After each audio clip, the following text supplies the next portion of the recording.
تو سامعین محترم، عقیدہ ختم نبوت متفق کا مسئلہ ضرور ہے، لیکن اس کی حفاظت، اس کا پہرا آپ حضرات نے دینا۔ سبحان اللہ۔ اس لیے خادم رضوی صاحب جو پروگرام کرتے ہیں، بعض لوگ کرتے ہیں جی گالیاں، جس طرح وہ رضوی صاحب رات علامہ کوئی صاحب فرما رہے تھے وہ جو گالیاں بڑیاں دیندا ہے، بھائی ختم نبوت والوں نے ہار پہنا ہے، گستاخ رسول کو ہار پہنا ہے، گالیاں نہ دے تو کیا کرے؟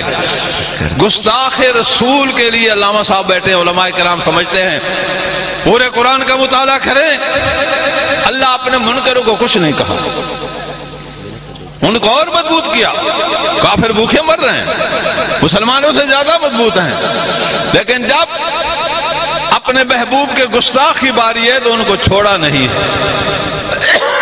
تبت جدا کا مفہوم دیکھیں، یہ کیا ہے؟ گستاخ رسول کی مذمت میں ہے۔ سورہ القلم کو دیکھیں، وَتُلِّمْ بَعْدَ ذَلِكَ زَنِيمٌ، جس طرح وہ رات گدا جانور قریشہ فرما رہے تھے،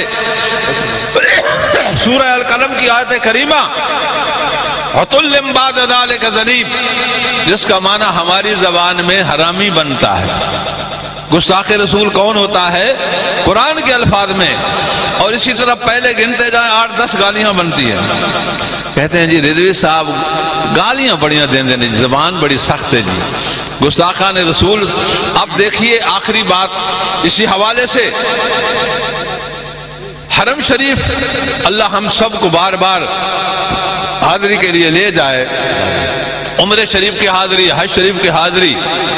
حرم شریف میں یہ حکم ہے کہ آپ وہاں کچھ نہیں مار سکتے، جو بھی نہیں مار سکتے، جو ماریں گے تو آپ کو کیا دینا پڑے گا؟ دم دینا پڑے گا۔ سکا باپ کا دشمن بھی پڑوس میں کھڑا ہے تو آپ نے میلی نظر سے نہیں دیکھنا۔ حرم شریف کا تقدس ہے، حرم شریف کا تقدس ہے، بات سمجھ رہے ہیں نا؟ لیکن حضور صلی اللہ علیہ وسلم کا زمانہ مبارک ہے، توجہ سے بات سنیے، اسی پہ ختم کر رہا ہوں۔ حضور کا زمانہ مقدس ہے، آپ بیت اللہ شریف کا طواف فرمانے لگے، صحابہ کرام ساتھ ہیں۔ اس وقت ابن خطل بڑا گستاخ رسول ہوا کرتا تھا، اس کا نام تھا ابن خطل۔ صحابہ نے اس نے دیکھا کہ حضور آ رہے ہیں، صحابہ آ رہے ہیں، تو وہ کعبہ کے پیچھے غلاف میں چھپ گیا، حرم شریف۔ صحابہ نے عرض کی یا رسول اللہ ابن خطل طواف کے دوران کعبہ کے غلاف کے پیچھے چھپا ہے۔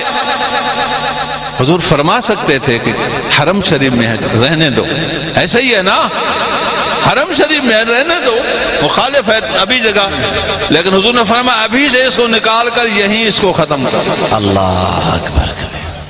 گستاخ رسول کو کعبہ میں بھی امان نہیں ہے۔ اللہ، بات سمجھ گئے نا؟ میں اور آپ رواداریوں سے اور حکومتیں اور یہ ساری جی قادیانی، یہ فلاں، جو آسیہ، جو ماسیہ، جو لاسیہ، جو کیا کراسیہ، بہرحال سمجھے نا؟ تو اس وقت ختم نبوت پر بڑی اور سب سے بڑا خوش اگر حضور کو رکھنا چاہتے ہیں نا تو عقیدہ ختم نبوت پر جتنا آپ نعرہ لگائیں گے حضور زیادہ خوش ہوں گے۔